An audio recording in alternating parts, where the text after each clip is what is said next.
Hello students, आप सभी का एक बार फिर से स्वागत है माय स्कूल क्राफ्ट्स चैनल पर। Please do like, share and subscribe our channel. आज हम परिवेश पुस्तक की कविता आ रही रवि की सवारी के प्रश्न उत्तर डिस्कस करेंगे। चलिए बिना देरी किए शुरू करते हैं मौखिक प्रश्न उत्तरों के साथ। पहला प्रश्न, रवि की सवारी के लिए पथ किस प्रकार सुशोभित हो रहा है? उत्तर, रवि की सवारी के लिए पथ फूलों की कलियों से सजा हुआ है। बादल सोने के कपड़े पहनकर खड़े हैं और पक्षी एवं यश का गान करने वाले लोग सूर्य की वंदना कर रहे हैं। अगला प्रश्न, सूरज का रथ सुनहरा क्यों हो गया? उत्तर, सूरज का रथ नव किरणों से सजा है, इसलिए वह सुनहरा हो गया है। अगला प्रश्न, चारण कौन है और क्या कर रहे हैं? उत्तर, चारण वीरों की प्रशंसा के गीत गाने वाले लोग हैं और वह सूर्य की वंदना कर रहे हैं। अगला प्रश्न, बादलों को अनुचर क्यों कहा गया है? उत्तर, बादलों को अनुचर इसलिए कहा गया है क्योंकि सूर्य के आने के समय बादल उसके साथ होते हैं, जैसे किसी राजा के साथ उसके सेवक या अनुचर होते हैं।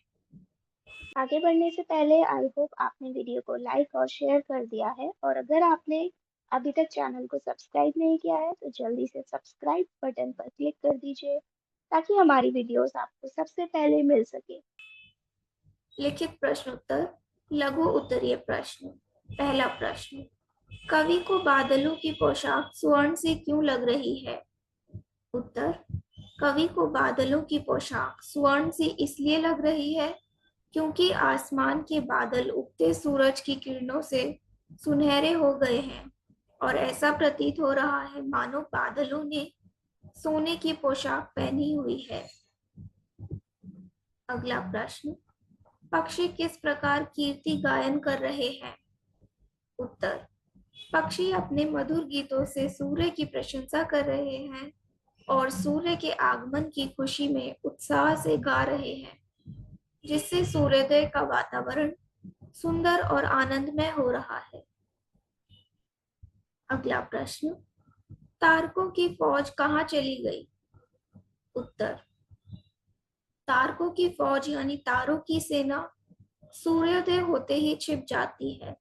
जैसे ही सूरज उगता है तारे अपनी चमक खो देते हैं और दिन के उजाले में दिखाई नहीं देते, जिससे ऐसा लगता है मानो सूरज के आते ही तारे मैदान छोड़कर भाग गए हों। अगला प्रश्न, कवि सूर्य की विजय से भी प्रसन्न क्यों नहीं हो पाता?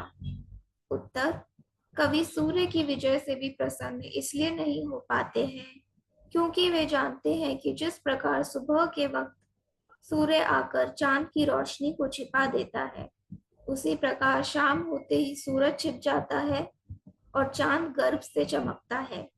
इससे यह पता चलता है कि सभी का अपना अपना वक्त होता है और कोई किसी से बड़ा या छोटा नहीं होता है। आगे बढ़ने से पहले आई होप आपने वीडियो को लाइक और शेयर कर दिया है, और अगर आपने अभी तक चैनल को सब्सक्राइब नहीं किया है तो जल्दी से सब्सक्राइब बटन पर क्लिक कर दीजिए ताकि हमारी वीडियोस आपको सबसे पहले मिल सके। दीर्घ उत्तरीय प्रश्न। पहला प्रश्न, रात का राजा किसे कहा गया है? उत्तर, रात का राजा चांद को कहा गया है। रात के समय चांद सबसे प्रमुख और चमकदार होता है, जैसे कि दिन में सूर्य। इसलिए रात के समय में चांद को राजा की तरह देखा जाता है, जो पूरे आकाश पर शासन करता है। अगला प्रश्न, नवकिरण, बादल दल और पक्षी रवि की सवारी का स्वागत किस प्रकार करते हैं? उत्तर, नवकिरण अर्थात सुबह की नई किरणें सूर्य के आगमन की घोषणा करती है और अपने प्रकाश से अंधकार को दूर करती हैं। वे मानो सूर्य के लिए एक सुनहरा मार्ग तैयार करती हैं। बादल दल सूर्य के साथ चलते हैं, जैसे किसी राजा के साथ उसके अनुचर। पक्षी अपने मधुर गीतों से सूर्य का स्वागत करते हैं। वे खुशी और उत्साह से चहचहाते हैं, जिससे वातावरण आनंदमय हो जाता है। इस प्रकार यह सभी मिलकर रवि की सवारी का स्वागत करते हैं। अगला प्रश्न, सत्ता परिवर्तन का परिणाम क्या हुआ? उत्तर, कविता में सत्ता परिवर्तन का परिणाम यह हुआ कि रात का अंधकार समाप्त हो गया और दिन का उजाला फैल गया। रात के राजा चांद और तारों की चमक धूमिल हो गई और वे छुप गए। उनकी जगह सूर्य ने ली, जो अपने प्रकाश और तेज के साथ पूरे आकाश पर छा गया। इस परिवर्तन से वातावरण में एक नई ऊर्जा और उत्साह का संचार हुआ और प्रकृति ने सूर्य के आगमन का स्वागत किया। अगला प्रश्न, कविता के आधार पर सूर्योदय का वर्णन अपने शब्दों में कीजिए।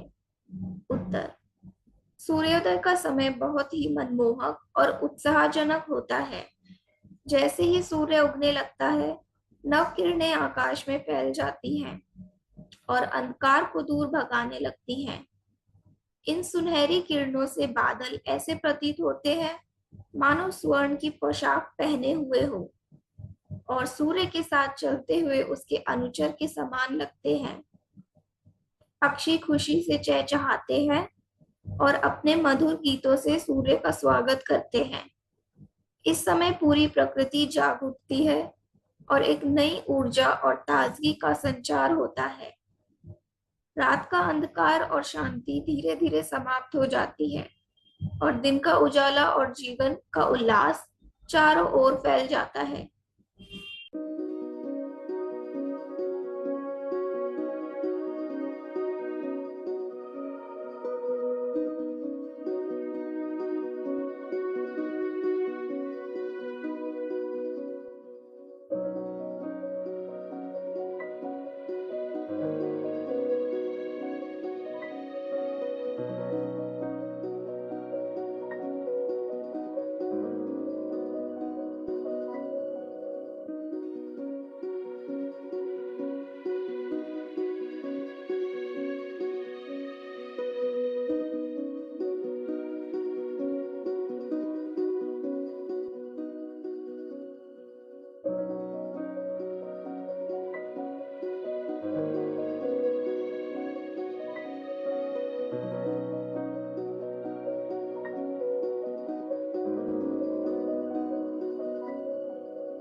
मुझे उम्मीद है आप सभी को वीडियो हेल्पफुल और यूजफुल लगी होगी। प्लीज वीडियो को लाइक और शेयर कीजिए और अगर आप चैनल पर न्यू हैं तो माय स्कूल क्राफ्ट्स चैनल को सब्सक्राइब कीजिए। Thanks for watching students.